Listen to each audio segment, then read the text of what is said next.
শুধু আমাকে একটা বার সুযোগ দাও। আমি আপনাকে একটা কথা বলি, হাজবেন্ড 12 ঘন্টা কাজ করে আসার পর ওয়াইফকে কল দিবে, সুখ দুঃখের কথা বলবে বা বিভিন্ন কথা জিজ্ঞেস করবে।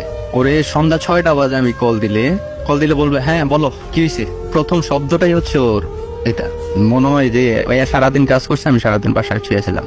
আমি বলে এইভাবে কথা বলো, ভালো করে কথা বলো, কথার ভাষা এতটা খারাপ হবে আপনাদের সামনে বলতে চাইতেছি না।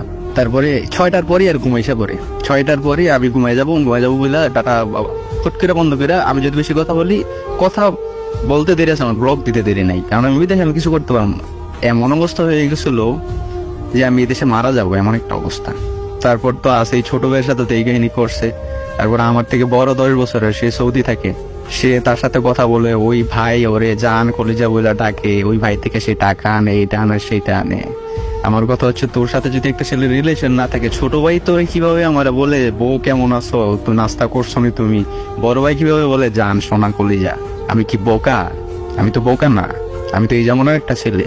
এইসব করে, কিন্তু সারা জীবন বিয়ে করার পরেও তোর ফ্যামিলি আছে, তোর বাচ্চা আছে, তোর তো একটা মনুষ্যত্ব থাকা উচিত, কিন্তু এই মনুষ্যত্বটা ওর ভিতরে নাই। আমি ওরে হাজারো বার বোঝাইছি, এই 2 ঘটনা জানার পরও আমি মাফ করছি, মাফ করে ওরা আমি বলছি যে তোমার যা হয়েছি, আমি আমার সর্বোচ্চ 1 বছর সময় লাগবে, এই বছরের শেষের দিকে হয়তো আমি বাড়িতে আসবো।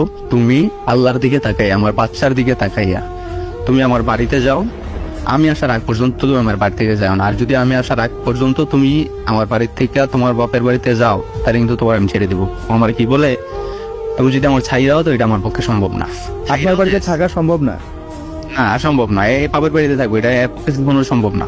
বাবার বাসায় গেছে আবার, ওরা আমি অনেক রিকোয়েস্ট করে ওর হাতে পায়ে ধরে, বউ সোনার লক্ষ্মী, ওরা আমি ভালোবাসা দিয়েও আমার কাছে রাখার চেষ্টা করছি, ভয় দেখেও রাখার চেষ্টা করছি।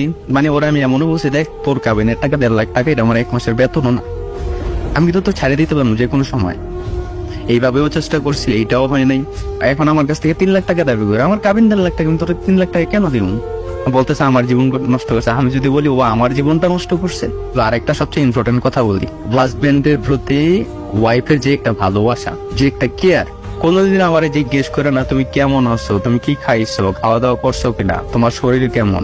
মানে হাজবেন্ডের প্রতি ওয়াইফের যে একটা মায়া টান ভালোবাসা, এই জিনিসটা ওর মধ্যে বিন্দু পরিমাণ নাই। আমি হয়তো আপনাকে গুছাইয়া বলতে পারতেছি না, কারণ আমার মনের মধ্যে অনেক কষ্ট। আমার বাচ্চাটার সাথে আমি 2 মাস যাবত কথা বলতে পারি না। একটা মা কতটা ভালো হইলে সে তার বাচ্চারে তার বাবা সম্পর্কে বলতে পারে, তোমার বাবা মদ খায়, গাঁজা খায়, তোমার বাবা অন্য মেয়েদের সাথে কথা বলে, তোমার বাবা পচা। তো আমার ছেলেও ছোট মানুষ, আমার ছিল এইটা কেউ যদি জিজ্ঞেস করে তোর বাবা কই, বলে যে আমার বাবা ভালো না, আমার বাবা মদ খায়, গাঁজা খায়, অন্য মেয়েদের সাথে কথা বলে। আমার ছেলেটা লাস্ট 2 মাস যাবত আমাকে বাবা বলে ডাকতে না। আপনার ছেলের সাথে আপনার 2 মাস ধরে যোগাযোগ নাই? যোগাযোগ নাই। আমি ওরে ফোন দেই, আমার ছেলে আমার সাথে একটা কথাও বলে না, খালি বলে তুই খারাপ, তোর জন্য আমার আম্মু কান্না করে, তুই মদ খাস, গাঁজা খাস। মানে ও এই ছোট একটা শিশু বাচ্চার মনে ও এমন বীজ ঢুকাইছে, আমার ছেলের মনে এখন সবসময় খারাপ থাকে। ওর ব্যবহার এতটাই জঘন্য, যেই মার জন্য তোরা আমি রাখলাম, ও যতবার ফোন দিবে শুধু আমার মা বাবার বদনাম, শুধু আমার মা বাবার বদনাম। আমার মা বাবার বদনাম কেন করে? আমার মা বাবা দেখে ও এই চিপায় দাঁড়ায় কার সাথে যেন ফোনে কথা বলে, ওই চিপায় দাঁড়ায় কার সাথে যেন ফোনে কথা বলে, বাজারে যায় আব্বা আম্মারে বলে যায় না। তা আমি যদি বলি আব্বা আম্মারে কেন বলে গেলাম, বলে তো আর কি আছে, প্রচুর ঝগড়া হইতো আমার সাথে। আরেকটা পাগলামের কথা বলিই নাই, ওরা কিছুই বলা যেত না, ও নিজের মাথা নিজে দেয়ালের সাথে বাইরেই তো। আমি এই কেমন মানুষ, মাথার মতো ফাটার অবস্থা, এমন একটা অবস্থা।